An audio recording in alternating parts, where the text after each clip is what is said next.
Oi, tudo bem? Hoje eu vou falar de dois algoritmos de MST, Minimal Spanning Tree, que podem ser traduzidos para árvore geradora mínima ou árvore de extensão mínima. Eu vou falar de dois hoje, o de Kruskal, que é esse cara aqui, e o de Prim. E quais problemas eles resolvem? Eles resolvem os problemas clássicos que até você mesmo pode pessoalmente ter passado, que é o problema de você encontrar um caminho, ou seja, uma árvore que é um grafo não direcionado, conexo e acíclico, que conecta todos os vértices do grafo com o menor custo total possível. Um exemplo prático disso é, por exemplo, aqui. Essa daqui é uma malha de pontos de acesso da Rede Nacional de Pesquisa em Vitória. Isso daqui são pontos de acesso de internet.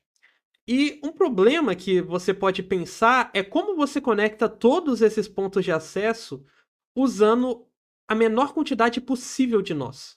De cabo, na verdade. Como você pode entender isso daqui? Você pode entender isso daqui como problema de grafo, sendo todos esses pontos de acesso nós e a quantidade de cabo e a distância entre eles sendo as arestas.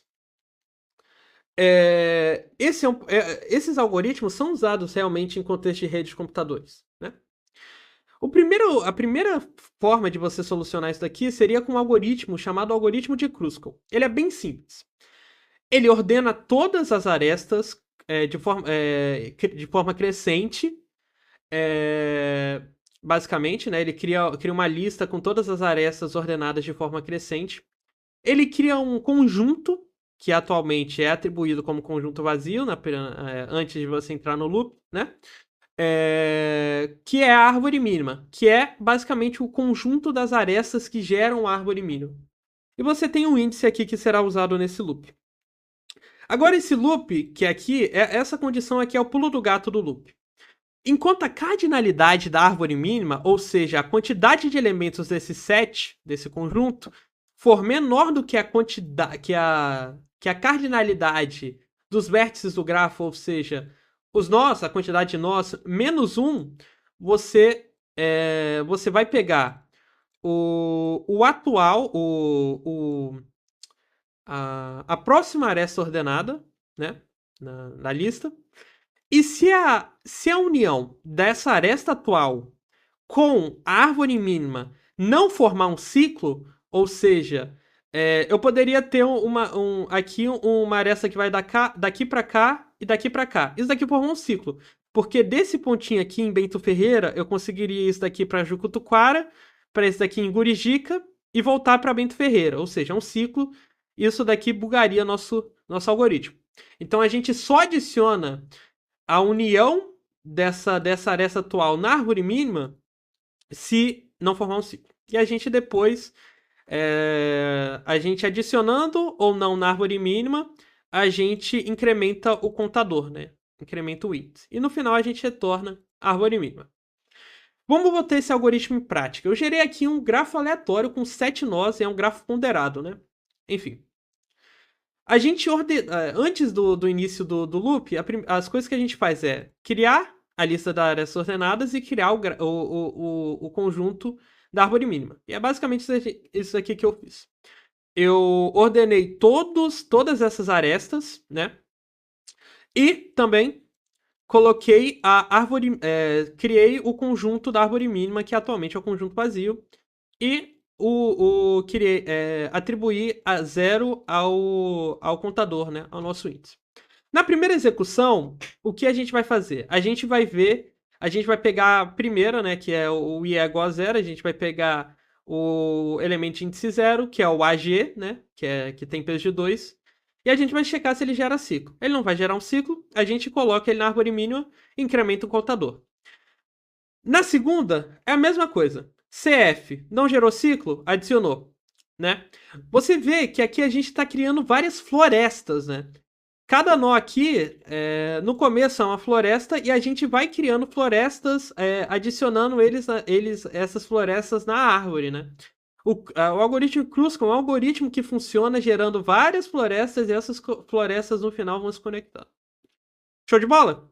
Depois a gente vê se não vai gerar ciclo. De novo, né? O próximo, o elemento de índice 2. Não gerou ciclo? Colocamos eles na árvore mínima. Aqui tá a árvore no começo. Agora. Agora aqui, nesse momento, a gente tem duas florestas, né? Essa floresta aqui e essa floresta aqui, né? Basicamente. A gente tem uma floresta com duas árvores, né? Mesma coisa a gente vai fazer. Vai checar aqui. Não gerou ciclo, colocou. E aqui dá pra ver que a gente já tá tendo uma cardinalidade que chega perto do número de nós aqui, que é 7, né? 1, 2, 3, 4, 5. Né? A gente tem 5 nós já. Na próxima, a gente já vai parar. A gente vai checar se não vai gerar o ciclo. Não gerou o ciclo, né? Por exemplo, se a próxima não fosse esse 5 aqui, né? E fosse, na verdade, esse 5, na verdade, fosse esse 8 fosse esse 5. A gente pularia a iteração, né? Porque adicionando esse 8, eu conseguiria ir do B pro F, do F pro C e do C pro B, né? Então, a gente já pularia, né?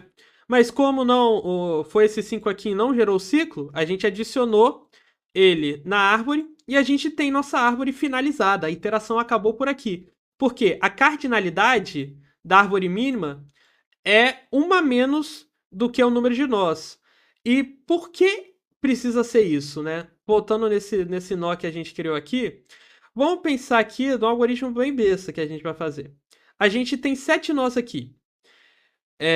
Se a gente considerar que cada nó vai conectar a aresta ao mais perto, a gente vai contar o número de arestas que vai formar, né?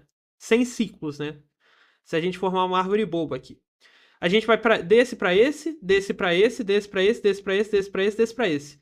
A gente tem 7 nós e uma aresta, 2 arestas, 3 arestas, 4 arestas, 5 arestas, 6 arestas. A gente sempre vai ter uma aresta a menos, porque esse nó, ele não vai se ligar a si mesmo. Ele não tem mais a quem se ligar. Então sempre vai ser a árvore mínima, sempre vai ter a cardinalidade dos vértices menos 1, né? A cardinalidade da árvore mínima vai ser a cardinalidade dos vértices menos 1. Então, no final aqui, a gente vai terminar, o loop enquanto vai ser falso, o algoritmo vai encerrar a busca, e a gente vê que se continuasse, né, um erro muito comum é a gente, ao invés de grafo.vértices menos 1, a gente só coloca o grafo.vértices, né, a cardinalidade dele, a gente ia ver que aqui ia formar um loop, né? Então, já zoaria todo o algoritmo. Então, a gente tem a nossa árvore mínima aqui, e é isso. Antes de ir para o algoritmo de Prim, na verdade, a gente tem duas coisas a fazer. A análise do algoritmo e aqui tem o custo total, né? Os dois algoritmos, tanto de Kruskal quanto de Pim, eles são algoritmos ótimos, né? Não em tempo, talvez, de execução, mas em resultado. Eles não são aproximações como de algoritmo de pesquisa em profundidade, por exemplo. Ele sempre vai chegar na árvore geradora mínima mesmo, né? Então, tanto de Kruskal quanto de Pim vão ter esse mesmo peso aqui no final. Agora, a análise do algoritmo de Kruskal, ele é bem simples e otimizado. Ele tem basicamente 2 passos, né? Que é ordenar todas as arestas e inserir a aresta no conjunto, né? Para ordenar todas as arestas, a gente pode usar um quicksort, um mass sort, etc. Que vai, no final, em casos normais, o tempo teórico mínimo é O de A log A, né? Um número de arestas, né? Basicamente. E depois a gente insere a aresta no conjunto se não achar ciclo. A gente faz isso A vezes, né? E a gente pode fazer isso com Union Find, com tempo quase constante de O de A. Vai depender da implementação, né? Na nossa implementação de não achar ciclo, a gente poderia estar usando uma pesquisa em profundidade, por exemplo, que traria um tempo pior. Ou seja, na implementação temporal, uma implementação esperta, a gente tem essa complexidade temporal aqui, basicamente. Agora sim, vamos para o algoritmo de Prim. Vamos para o algoritmo de Prim. O algoritmo de Prim, ele lembra bastante o algoritmo de Dijkstra. E ele tem bem parecido com os 4 passos do algoritmo de Dijkstra no loop principal, né?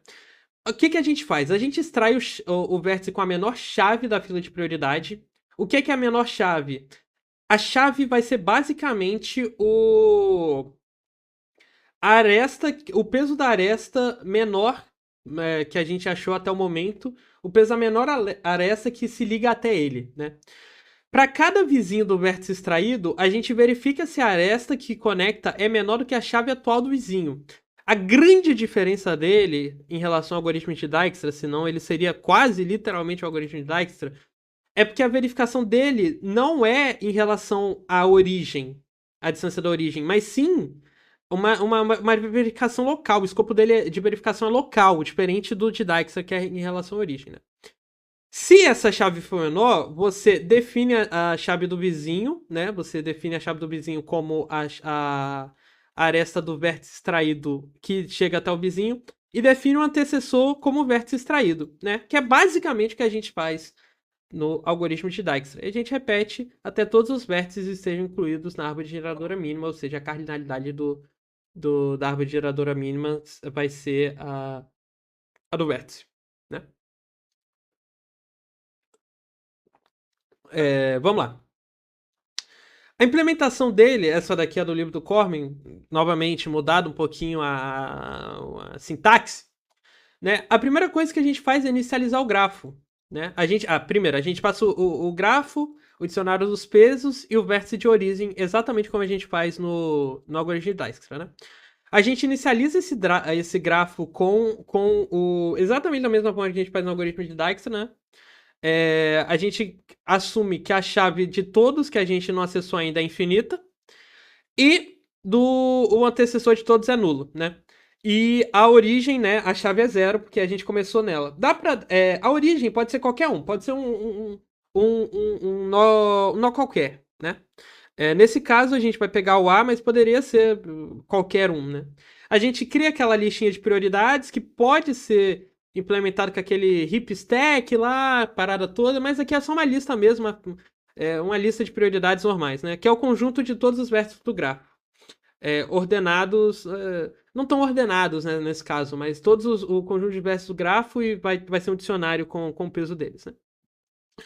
Enquanto a lista de prioridade não tá vazia, a gente, novamente, igual a gente faz no Dijkstra, a gente extrai o mínimo da lista de prioridades, então a gente vai iterar para essa lista, pegar o mínimo, etc.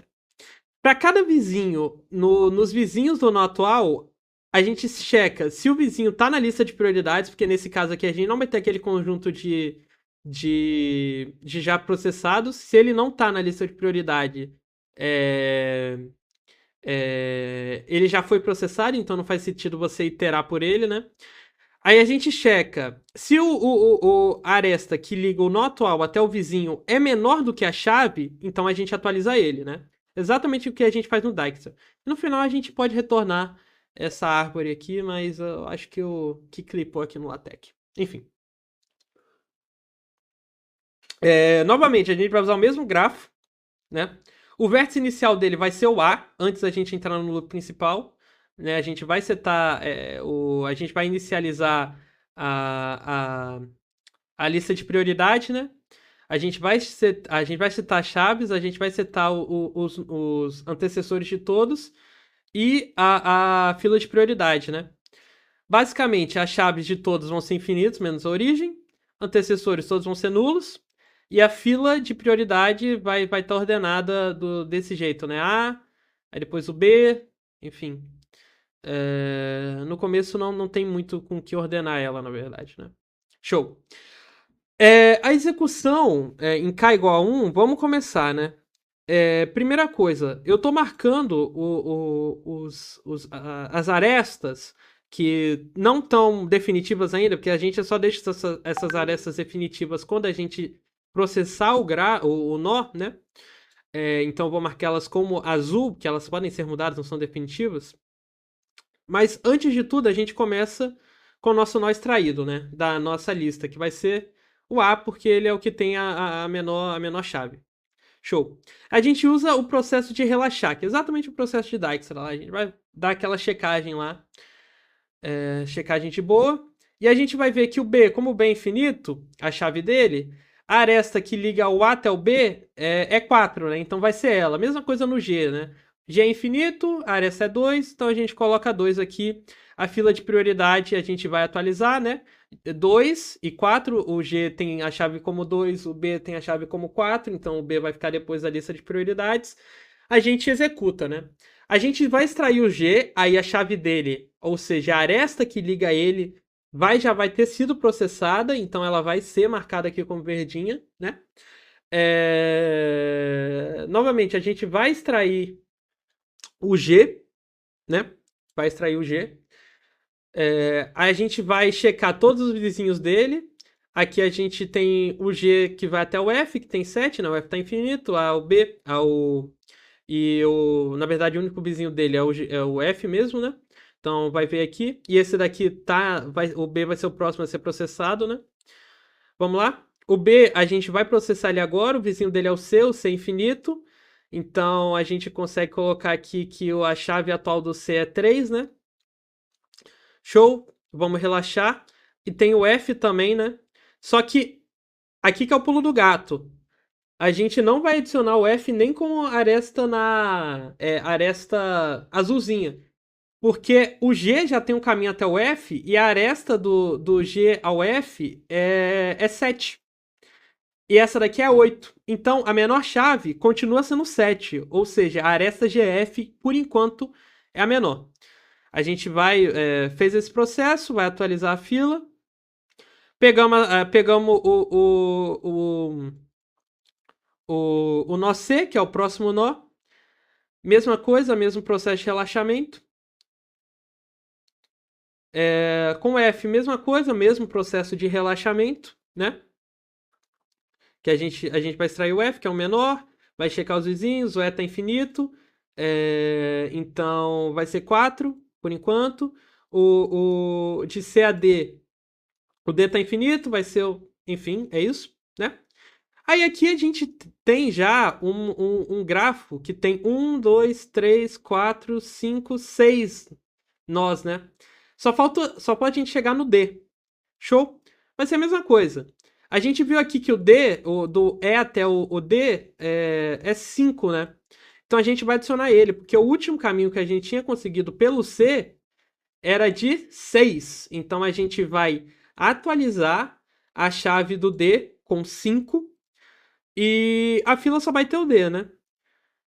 Como a fila vai ter o D, a gente vai extrair ele não tem nenhum vizinho que não foi processado ainda, o C já foi processado, o E já foi processado, então acabou a fila, a gente extraiu ele, a gente vai no final adicionar a aresta dele, porque a aresta dele foi extraída, né? Então a gente marca ela como adicionada já, a fila está vazia e o algoritmo foi finalmente encerrado. E o custo total é literalmente o mesmo custo que a gente conseguiu na de Kruskal. Esse algoritmo aqui, ele tem uma complexidade um pouquinho mais difícil, ela demanda mais computacionalmente, né? Ela leva mais tempo. Mas ela vai depender principalmente, como o de Dijkstra, né? Com a implementação da fila de prioridade. Se a gente usar o heap binário ou o heap de Fibonacci, a gente consegue complexidades menores. Mas como a gente sempre vai ter que iterar, né, a lista para achar o menor, aqui a gente tem a complexidade dele sendo de V ao quadrado. Porque a gente sempre vai ter que achar, nesse passo aqui de achar o vértice com menor custo, a gente sempre vai ter que achar ele em relação a todos os nós, né? Então, em pior caso, ele vai ser de O de V, né, que é a quantidade de vértices, elevado ao quadrado, né? Porque vai ser aquela comparação, né? A gente faz V iterações, né? No loop enquanto. Fez V iterações. A cada iteração V, a gente vai ter que fazer mais V iterações, vezes V iterações, para achar a aresta de menor custo. Então acaba ficando V ao quadrado, né? Então, o custo principal vem disso, né? É igual o algoritmo de Dijkstra. O custo de inserir o negócio na aresta, dessas operações, elas são constantes, né? Então acaba que não faz diferença na complexidade do algoritmo. Então, na nossa implementação, a complexidade é O de B ao quadrado. Esse daqui foram os dois algoritmos de MST, né? De Minimal Spanning Tree, ou de árvore geradora mínima, que, que foram solicitados na atividade. Então é basicamente isso. Eu prefiro pessoalmente o algoritmo de Kruskal porque ele é mais simples, tem algumas diferencinhas aí mais complexas em quando você deve usar qual. Tem um que em grafos mais complexos, mais densos, mais esparsos, você deve usar um, depois você deve usar o outro. Enfim, mas é basicamente isso daí. Valeu!